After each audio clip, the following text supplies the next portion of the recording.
রাস্তায় নামাজ পড়াকে কেন্দ্র করে উত্তেজনা ছড়ালো রাজাবাজারে। বিজেপি ক্ষমতায় আসার পর এই প্রথম জুম্মার নামাজ ছিল আজ। দীর্ঘদিন ধরে রাস্তার একপাশে নামাজ পড়েন রাজাবাজারের বহু মানুষ। মসজিদের স্থান সংকুলান না হওয়ায় যুগ যুগ ধরে রাস্তার একপাশে নামাজ আদায় করা হয়। আজ রাজাবাজারের মানুষ রাস্তায় নামাজ পড়তে গেলে বাধা দেয় পুলিশ। তখনই বিতণ্ডা শুরু হয় নামাজিদের সঙ্গে। পুলিশ কর্তৃপক্ষ পরিষ্কার জানিয়ে দেয়, কোনোভাবেই রাস্তার উপর নামাজ আদায় করা যাবে না। এ নিয়ে পরিস্থিতি উত্তপ্ত হয়ে ওঠে। স্থানীয় মানুষের দাবি, সঠিকভাবে নির্দেশিকা এসে পৌঁছায়নি তাদের হাতে। মানে গভর্নমেন্ট রিফর্ম হয়েছে, নতুন গভর্নমেন্ট এসেছে, নতুন গভর্নমেন্ট আসার পরে একটা নির্দেশ জারি হয়েছে, বিভিন্ন রকম নির্দেশ জারি হয়েছে।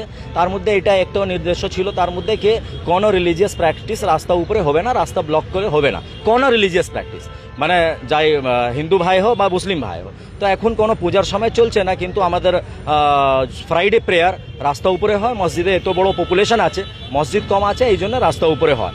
তাদের জন্য আজকে ফার্স্ট ফ্রাইডে ছিল, এই জন্য পুলিশ পার্সোনাল একটু এটা করছিল কি এটা রাস্তা উপরে জানা না হয়, যে ওনাদেরকে একটা নির্দেশ ছিল।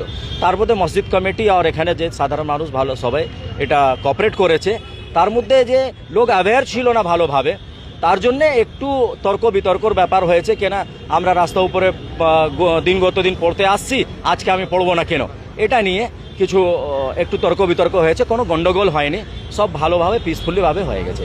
পরিস্থিতি সামাল দিতে রাজাবাজারে যান পুলিশ কর্তারা। একই সঙ্গে কেন্দ্রীয় বাহিনী মোতায়েন করা হয়, যদিও পুলিশের হস্তক্ষেপে দ্রুত পরিস্থিতি নিয়ন্ত্রণে আসে। স্থানীয় মানুষের একাংশের দাবি, রাস্তা আটকে নামাজ পড়ায় তাদের সমস্যা হয়। যদিও মুসলিমদের দাবি, দীর্ঘকাল ধরে তারা রাস্তার উপর নামাজ আদায় করে আসছেন মসজিদে পর্যাপ্ত জায়গা না থাকার জন্য। উত্তেজনা ছড়ানোর পর পুলিশের নজরদারি বাড়ানো হয়েছে। শেখ ইরশাদের রিপোর্ট, পূবের কলম ডিজিটাল।